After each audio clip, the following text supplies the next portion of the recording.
Que tiemble el Estado, los cielos, las calles, que tiemblen los jueces y los judiciales. Hoy a las mujeres nos quitan la calma, nos sembraron miedo, nos crecieron alas a cada minuto de cada... Sí, doncs bueno, jo soc Maria Peiró, soc psicòloga en ADIEM i junt a la meva companya Gemma, treballadora social, portem endavant el servei d'acompanyament integral, SAI, que s'ocupa d'atendre a les persones que venen derivades de diferents recursos de la comunitat, ja siguin serveis socials, les unitats de salut mental, que venen diagnosticades d'un problema de salut mental i els acompanyem en totes les facetes de la seva vida que necessiten, tant en lo social com en lo psicològic, acompanyament psicològic, teràpia individual, a través dels tallers, per exemple, de centre, els acompanyem en la seva recuperació i en tot el que necessiten.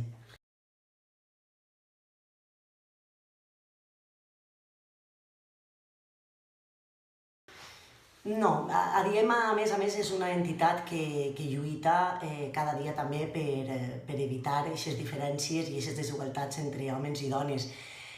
Prova d'això és el Pla d'Igualtat que té implantat des de 2016 i que ja va per la segona edició i que té implantats objectius i ja aconseguits en aquesta línia per evitar aquestes diferències. És cert que la plantilla d'ADIEM està feminitzada, però això no té que veure en algo sobre desigualtat que n'hi hagi en la mateixa entitat, sinó que normalment nosaltres treballem en un àmbit de lo social, en un àmbit de les cures, i aquestes carreres normalment són triades més per dones. Hauria de plantejar-se això, és un problema jo crec més estructural de per què les dones elegim aquestes carreres, però no perquè en l'entitat n'hi hagi aquesta desigualtat. A més, en el tema del salari, que moltes voltes n'hi ha bretxes de desigualtat, en ADIEM seguim el que són les taules salarials, que són anuals i que estan insertes en el nostre conveni, i que a més és el nostre sindicat el que vetlla perquè tot això es faci sense cap diferència entre sexes. I aquest any també estem molt contentes perquè ja per fi hi ha una dona ocupant un lloc de responsabilitat a l'entitat, la meva companya Sara Ureña, psicòloga, que ocupa el lloc de direcció al centre de dia i que a través també del Consell de Centre també ocupa un lloc de responsabilitat, així que anem treballant i anem aconseguint coses.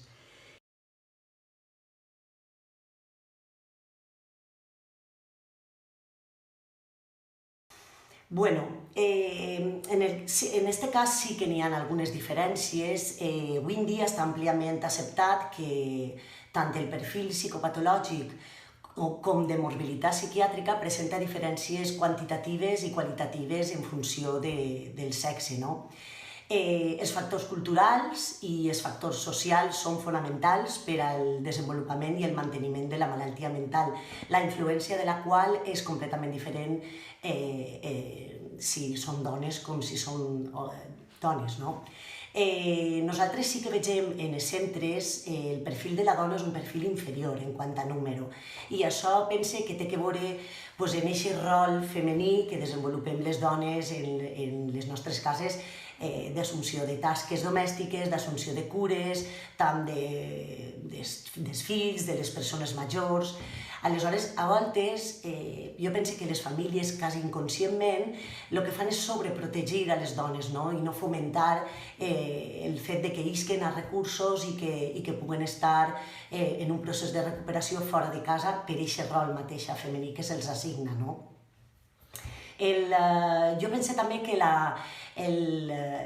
les expectatives entre homes i dones que pateixen un problema de salut mental també són molt diferents. De les dones no sols s'espera que es fiquen bé, que es recuperen, sinó que també assumisquen aquestes tasques. Els homes no s'espera això, s'espera que isquen de casa, que acudisquen als recursos, que estiguin estables significativament i que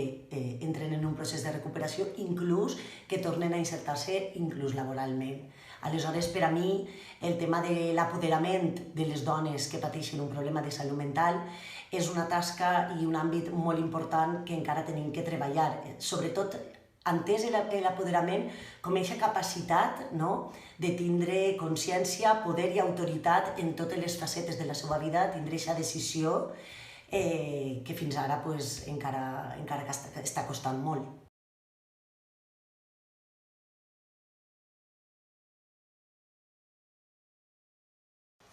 Bueno, és necessari celebrar-lo perquè el 8 de març es commemora la lluita de molts anys de moltes dones per aconseguir la igualtat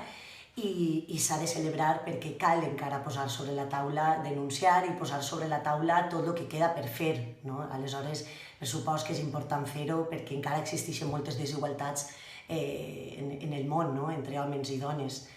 I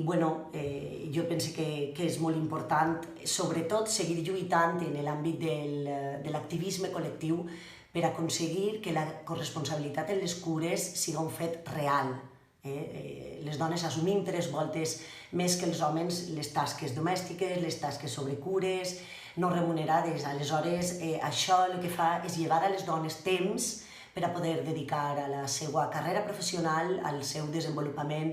com a professionals, inclús a voltes simplement l'accés a aquesta carrera professional. Aleshores, ahí existeix una desigualtat que hem de seguir treballant i lluitant totes les dones. Por todas las compas marchando en Reforma, por todas las morras peleando en Sonora, por las comandantas luchando por Chiapas, por todas las madres buscando en Tijuana, cantamos sin miedo, pedimos justicia, gritamos por cada desaparecida, que resuene fuerte, nos queremos vivas, que caiga con